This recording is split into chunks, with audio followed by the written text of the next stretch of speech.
Bismillahirrahmanirrahim. Elhamdülillah. Vessalatu vesselamu ala Rasulillah. Thumma amma ba'd. Урматтуу момун мусулман бир туугандар, пайгамбарыбыз саллаллаху алейхи вассаламдын өмүр баяны тууралуу аз гана болсо дагы билип алсак, кыскача түрдө айта турган болсок, пайгамбарыбыз саллаллаху алейхи вассалам энесинин боюнда болгон кезде атасы аламдан өтүп кетти. Пайгамбарыбыз саллаллаху алейхи вассалам жетим абалда бул дүйнөгө келди. Пайгамбарыбыз саллаллаху алейхи вассалам жетимдиктин дагы эң бир атасы болбогон, кала берсе энесинин боюнда болгон кезде атасы өтүп кеткен жетимдерден болуп саналат. Жетимдик эч качан кишини, инсанды үмүтсүздүккө түшүрүп койбосу керек.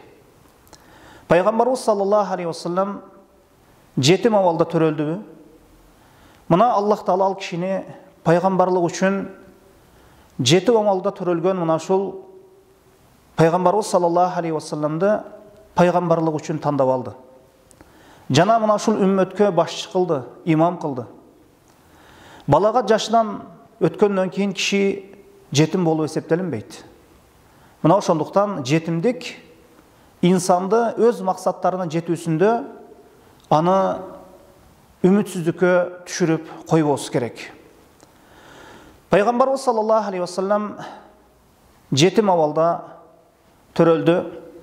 Андан кийин пайгамбарыбыз саллаллаху алейхи вассалам кээ-бир риваяттарга көрө, пайгамбарыбыз саллаллаху алейхи вассаламдын апасы кээ-бир риваяттарга көрө 4 жашында аламдан өткөн деп айтылынса, сахихрак риваятка көрө пайгамбарыбыз саллаллаху алейхи вассаламдын апасы 6 жашында аламдан өттү.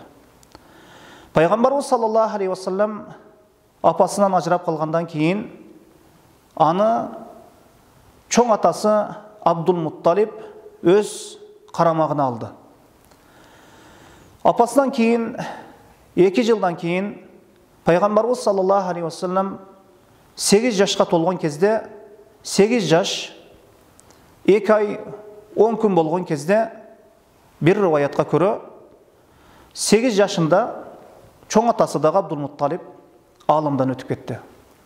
Андан кийин чоң атасы аламдан өтүп кеткенден кийин пайгамбарыбыз саллаллаху алейхи вассаламды атасы менен бир туушкан, бир тууган амекиси Абу Талиб өз кепилдигине алды. Эмне үчүн пайгамбарыбыз саллаллаху алейхи вассаламдын көп амекилери болуусуна карабастан, мына ушул амекиси Абу Талиб өз карамагына, өз кепилдигине алды пайгамбарыбыз саллаллаху алейхи вассаламды. Алымдар жооп берип айтат, анткени Абу Талиб менен пайгамбарыбыз саллаллаху алейхи вассаламдын атасы Абдулла бир энеден болгон деп айтышат. Мына ушул себепке көрө дагы пайгамбарыбыз саллаллаху алейхи вассаламга эне тарабынан дагы жакыныраак болгондугу үчүн пайгамбарыбыз саллаллаху алейхи вассаламды Абу Талиб өз кепилдигине алган деп алымдар айтышат. Анан пайгамбарыбыз саллаллаху алейхи вассалам 12 жашка толгон кезде Абу Талиб менен бирге соода максаты менен Шам тарапка карай сапарга чыкты.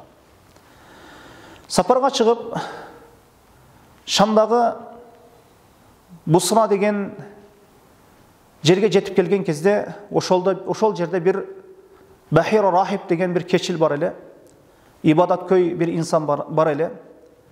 Пайгамбарыбыз саллаллаху алейхи вассаламды ошол жерге жетип келген кезде пайгамбарыбыз саллаллаху алейхи вассаламга карап, бул аламдарга пайгамбар болуп келет, элчи болуп келет деп айтты. Андан сурашты, сен бул нерсени кайдан билдиң деп айтышканда, силер тетиги дөңсөдөн ашып келе жатканыңарда бир да таш калбай, бир да дарак калбай бул балага сажда кылды деп айтты. Эми бул сажда ибадат саждасы эмес, саламдашуу саждасы. Мұның сүреті қандай болған, пайғамбарыбыз саллаллаху алейхи уассаламға қандай түрде сажда қылышқан, мындайша айтқанда саламдашу саждасын қылышқан, мұны сүретіні Аллах өзі білуші. Өткен күлердің китептерінде, әхли китептердің Тоғрат, Инжилде китептерінде пайғамбарыбыз саллаллаху алейхи уассаламның қабары келген болчу. Бахира Рахиб мынау шол китептерден, Тоғрат, Инжилден пайғамбарыбыз саллаллаху алейхи уассаламдың сыпаттарын билет болчу. Әхли китептер Мекке мушриктеріне қарағанда пайғамбарыбыз саллаллаху алейхи уассаламды ақырқы келе тұрған пайғамбарды жақсы білешет болчу. Алардың китебінде пайғамбарыбыз саллаллаху алейхи уассалам туралы айтылған болчу. Ошондуктан Аллах Таала Құранда айтады, бұл туралы «Аллазина атайнахул китаба я'рифунаху кама я'рифуна абнаахум». Китеп берілгендер, китеп оқығандар, ошол китеп берілгендер, Тоғрат, Инжилді оқығандар, Мұхаммад саллаллаху алейхи уассалам сені өзінің балдарындай танығандай танышат дейді. Пайғамбарыбыз саллаллаху алейхи уассалам арабтардан шықты. Алар жылдап, 100 жылдап бұл ақырқы келген пайғамбарды күтішет болчу. Мынау шол себеп Бахира Рахиб пайғамбарыбыз саллаллаху алейхи уассаламдан пайғамбарлық сыпаттарын білгенден кейін Абу Талибке мұны Шамға алып баруа, мұны ал жерге алып бара тұрған болсаң, яһудилер өлтіріп қойышат деп бір кішіні шерік қылып артқа қайтарып жіберген екен. Пайғамбарыбыз саллаллаху алейхи уассалам Абу Талиб амекісінің қолында болған кезде дағы ешқашан Абу Талибтен тапқан тұтқанына таянып қалған емес. Абу Талибтен дағы амекісінің дағы балдары көп еле. Бирок қадыр барқы ошол Құрайыштың арасында өте қадыр барқы кішелі. Бирок баласы көп кішелі. Ошол қарабастан пайғамбарыбыз саллаллаху алейхи уассалам анын тапқан тұтқанына таянбай, пайғамбарыбыз саллаллаху алейхи уассалам Меккеде адамдардың қойыны арзыбаған, ақшаға, мындайша айтканда арзыбаған теңгеге, дирхамға алардың қойыны бағып беретелі. Кейін пайғамбарыбыз саллаллаху алейхи уассалам Абу Талиб менен бұл бірінші сапары болды. Пайғамбарыбыз саллаллаху алейхи уассалам пайғамбарлығына чейін 3 жолы сапар қылған деп айтылынады. Бірінші сапары мына шул Абу Талиб менен Шамға қарай сода мақсаты менен сапар қылғаны, жолда бұларды Бахира Рахиб қайтарып жіберді. Екінші сапары мына айта тұрған болсақ, Хадичаның қызматшысы Майсара менен бұл сапардадағы сода мақсатын қылып, пайғамбарыбыз саллаллаху алейхи уассалам Шамға қарай сапарға аттанады. Хадича пайғамбарыбыз саллаллаху алейхи уассалам туралы ұғып, аманат көйлігін, өте чынчыл кіші екендігін, чынчыл бала жігіт екендігін, чынчыл инсан екендігін ұғып біліп, анан пайғамбарыбыз саллаллаху алейхи уассаламға жақсы ақы төлеп берем деп, пайғамбарыбыз саллаллаху алейхи уассаламға өз ақшасын да жетқанда өз тауарын беріп, пайғамбарыбыз саллаллаху алейхи уассалам ошол тауарды сода қылып Шамға барып келмей болып мақұлдашады. Анан пайғамбарыбыз саллаллаху алейхи уассалам Хадича енебізден пайғамбарыбыз саллаллаху алейхи уассалам кейін бұл аялға үйленеді, азыр айтабыз. Хадичаның қызматшысы Майсара менен біргелікте Шамға қарай барады. Анан Шамда бір жерге түшет, бір ибадат көй кишинин, мындайша айтканда, бір рахиптин ибадатханасын жанына түшкөндө, бір дараққа көлөкөлөп пайғамбарыбыз саллаллаху алейхи уассалам эс алып отырғанда, жанагы ошол ибадат көй көрүп, бұл дарақтың астына бір ғана пайғамбарлар көлөкөлөгөн, пайғамбарлардан башқа көлөкөлөгөн эмес деп, пайғамбарыбыз саллаллаху алейхи уассаламдын пайғамбарлық сыпатын мына ошол кечилдагы, мына ошол ибадат көй инсандагы билет.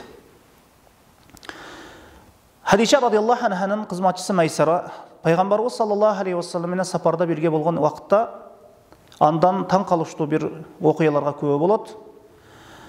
Ал айтат, сапарда мен аябай катуу ысып кеткен уақытта, күн катуу ысыган уақытта аны эки периште көлөкөлөп тургандыгын көрдүм дейт.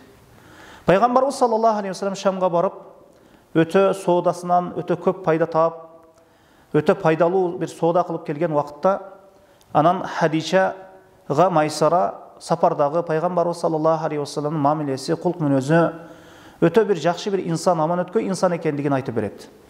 Анан Хадича радиаллаху анха өзіні пайғамбарыбыз саллаллаху алейхи уассаламға аялдыққа сұныштайды. Кейбір риwаяттарға көрі Хадича радиаллаху анха өзінің досы Нафиса арқылы айттырған дейді. Мынау сондықтан, мынау ушул окуядан дагы билсек болот, ата өзүнүн кызыны турмушка чыгаруу үчүн бирөөгө сунуштаса болот. Же аял киши өзүнүн сунуштаса болот, махрамдар аркылуу дегенибиздей. Эми пайгамбарыбыз саллаллаху алейхи вассалам буга макул болот. Пайгамбарыбыз саллаллаху алейхи вассаламны Хадича радиаллаху анхага үйлөнгөн убакытта пайгамбарыбыздын жашы 25-те эле. Хадича радиаллаху анханын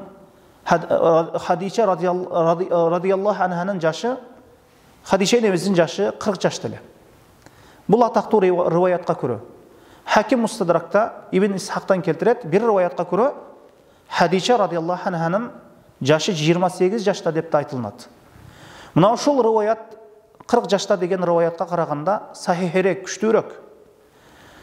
Мындай акыл тарабынан дагы бир калчап көрө турган болсок, 28 жаштагылыгы сахихерек, туурарак. Эми пайгамбарыбыз саллаллаху алейхи вассалам анын балдарынын баарысы Хадича радиаллаху анхадан болот. Эми адатта аял киши 40-45 жашта, 45 жаштарда аял кишинин төрөт мөөнөтү бүтөт. Хадича радиаллаху анха пайгамбарыбыз саллаллаху алейхи вассаламга бардык балдарын төрөп берген. Мындайча айтканда 5 баласы Хадича радиаллаху, бардык баласы Хадича радиаллаху анхадан. Мына ошондуктан кейбир риwаяттарга көрө 40 жаш, кейбир риwаяттарга көрө 28 жаш. Эгер 40 жаш десек, пайгамбарыбыздан 15 жаш чоң болот. Эгер 28 жаш десек, пайгамбарыбыз саллаллаху алейхи вассаламдан 3 жаш чоң болот. Мына ушул жерден ала турган дагы бир пайда, пайгамбарыбыз саллаллаху алейхи вассалам өзүнөн жаш чоң аялга үйлөндү. Мына ошондуктан айып эмес, айып көрүү керек эмес. Эгер кайсы бир инсан, кайсы бир мусулман өзүнөн 1-2 жаш, 3 жаш, 4 жаш, 5 жаш бир аялга үйлөнө турган болсо, бул эч кандай айып эмес. Кебирлер айып көрөт бул нерсени, кыз албадыңбы дейт. Албетте кыз алса, албетте бул абзел, бул жакшы. Бирок эгер таква болсо, өзүнөн жаш чоң аял, эгер таква болсо, имандуу болсо, 1-2 жаш, 3 жаш, 4 жаш чоң болсо, муну эч кандай айып эмес. Муну айып көрүү керек эмес. Пайгамбарыбыз саллаллаху алейхи вассалам дагы жаш чоң аялга үйлөнгөн экен. Андан кийин пайгамбарыбыз саллаллаху алейхи вассалам 35 жашка чыккан убакытта Курайш уруусу Кабаны сел келип бузуп кеткенде, Кабаны кайра курууга, кайра тикелөөгө макулдашат. Ошондо алар өз ара кеңешип, адал акчадан, адал малдан топтоп Кабаны кайра курабыз дейт. Мына ошондо алар сүткорлуктан, зынадан, уурлуктан, бирөөдөн зулум кылып тартып алуудан, мына ушундай акчаларды аралаштырбай, таза акчадан, таза пакиза акчадан, таза адал акчадан Кабаны кайра тикелөөгө макулдашат. Анан Кабаны тикелеп, азыркы кезде Кабанын бир тарабында ай сыяктуу бир бөлүнүп турган жери бар. Курайш уруусу ошол жерге адал акча жетпей калганда ошол жерини таштап коюшкан. Хижр Исмаил деп коет ошол орунду. Андан кийин кара ташты коюуга, Хажарул Асвадты коюуга келгенде, Курайш өз араларынын ортосунда талаш тартыш, жанжал чыгат. Алгач Кабаны бузууга булар коркушат. Анткени Кабаны буза турган болсок бир бале жетип калат деген мына ушундай ойдо калышат. Анан Валид ибн Мугира деген баштап бузу берет. Ал эч бир зыян жетпегенден кийин анан калганы дагы киришип Кабаны бузушуп, анан Хажарул Асвадты коюуга келгенде алардын өз ара ортосунда жанжал чыгат. Анан алар өз ара келишип, эгер ушул Макканын эшигинен, Масжидул Харамдын эшигинен ким биринчи болуп кире турган болсо, ошол инсанды хакам, өкүм кылуучу деп шайлайбыз дейт. Ошонун чыгарган өкүмүнө макул болобуз дешет. Мына Аллахтың қалуысы менен ошол эшиктен биринчи болуп пайгамбарыбыз саллаллаху алейхи вассалам кирип келет. Анан пайгамбарыбыз саллаллаху алейхи вассалам өкүм чыгарат. Өкүм чыгарганда бир риданы алып, рида деген ошол киши инине таштап коюучу бир материал, бир кийимди бир материалды алып, ошол Хажарул Асвадты коюп, Хажарул Асвадты ошол материалга коюп көтөрүп, анан ар бир урууну ушул материалга, ошол кармагыла, ошол ридага кармагыла дейт. Анан баардык уруунун башчылары кармап, Хажарул Асвадты пайгамбарыбыз саллаллаху алейхи вассалам азыркы турган ордуна койгон экен. Пайгамбарыбыз саллаллаху алейхи вассалам Курайш уруусунун арасында аманаткөйлүгү, чынчылдыгы менен ушул белгилүү болчу. Пайгамбарыбыз саллаллаху алейхи вассалам Мухаммад Амин деп, мына аманаткөй Мухаммад деп дагы Курайш пайгамбарлыгына чейин моюндашат болчу. Бул эми пайгамбарыбыз саллаллаху алейхи вассаламдын жаштык кези, жана өсмүрлүк доору, жана жигиттик заманы тууралуу кыскача түрдө айтып өттүк. Андан кийин пайгамбарыбыз саллаллаху алейхи вассаламдын пайгамбарлыгынын вахийнин түшүүсү, башталуусу тууралуу иншаллаху таала кийинки сабакта кыскача түрдө айтып өтөбүз. Wallahu alam wa sallallahu ala Muhammadin wa ala alihi wa sahbihi wa sallam.